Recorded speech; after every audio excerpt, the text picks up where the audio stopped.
Okay? So that's your pitch one swing. Do the rehearsal one more time and hold your finish. Okay?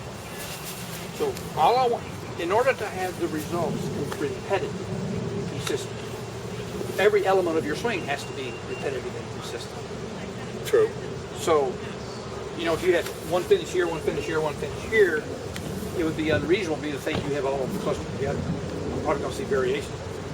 So, you can't really focus on making your backswing consistent because your eyes are here.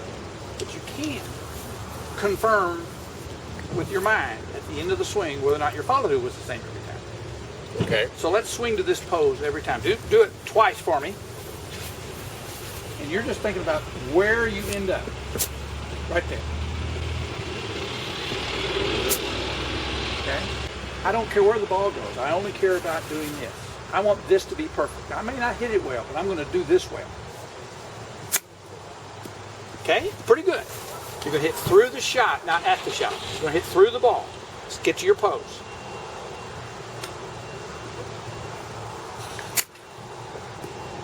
Okay? Just keep doing that. We're going to help your partner in a minute, but not yet. I want you to master the finish every time. Finish every time. Okay?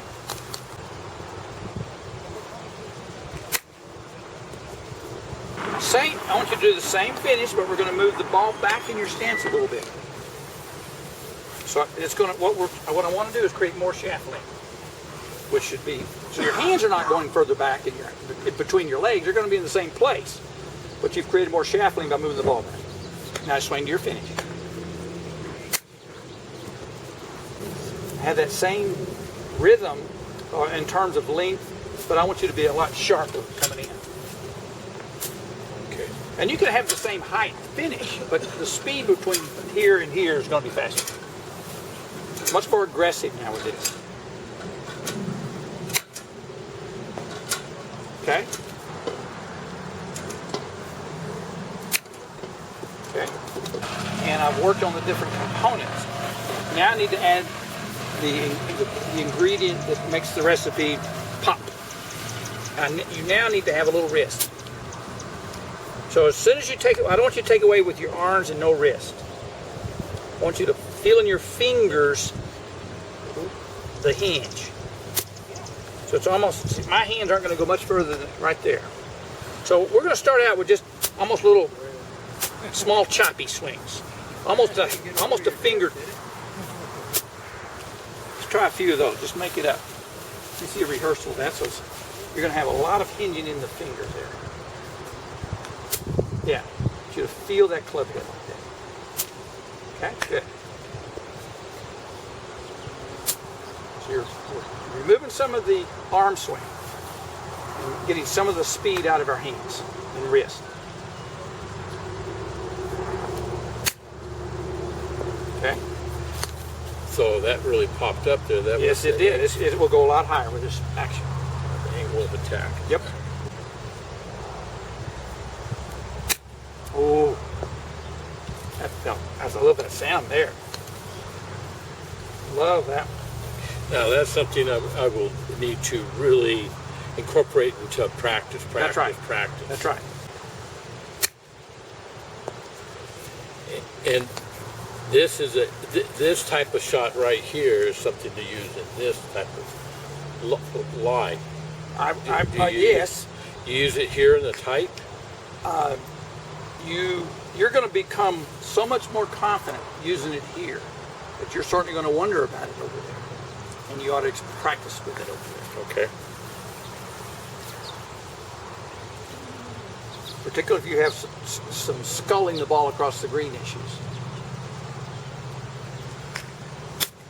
Look at that. That's beautiful. Not only here, but out farther and farther, out farther. Right. That's because of the attack angle. That's right. The 60-yard shot, you definitely have to do this. Oh, yeah.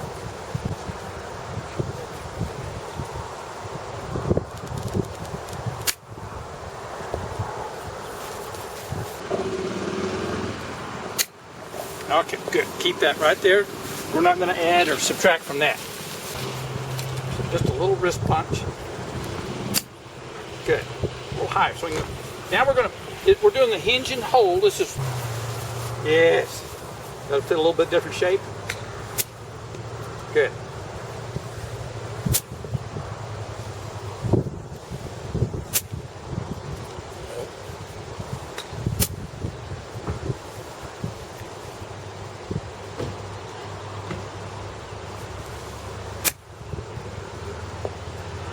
Good.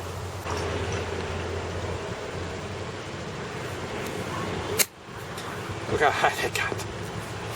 Really good.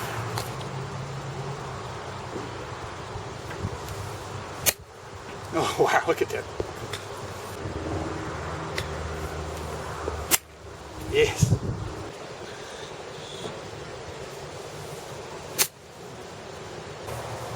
But I need to now incorporate the image or idea of blending this with the arms. Right now, there's a difference between this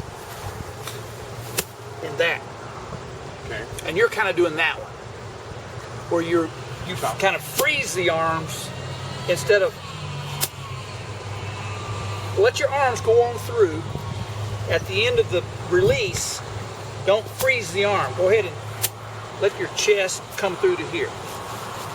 That will allow you to not hit it over the green with a good, not to give it too much effort that you didn't want to. So you start being, you can start. These arms are kind of dialing this power down a little bit or up. But without the arms, where all the power is coming in with that quick chop, you're not going to be able to monitor it very well or control it very well. Okay.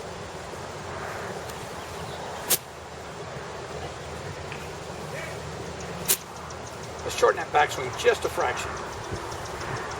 Okay. Okay, let's try that now. So we're going to hinge and arm and then pose. Hinge it. We're going to hinge and pose now. Don't even think about the chop. You're thinking about the pose. Well, if you hinge, the chop will automatically be there. Where you have to think about it. Hinge and pose. That's the one I want. That had a lot more control. It had the power. It had the height. The memory of that feeling will be much easier to repeat than the memory of how fast you did your hands at the bottom. Okay. That gets lost. 25-foot quick chops and 35-foot quick chops feel the same. But if you add that control arm speed, that kind of puts a governor on the wrist, kind of. Okay. Does that make sense? It does.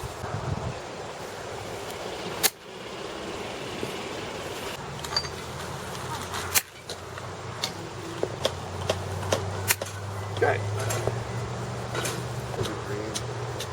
Or something like this. Ooh, there you go. I like that.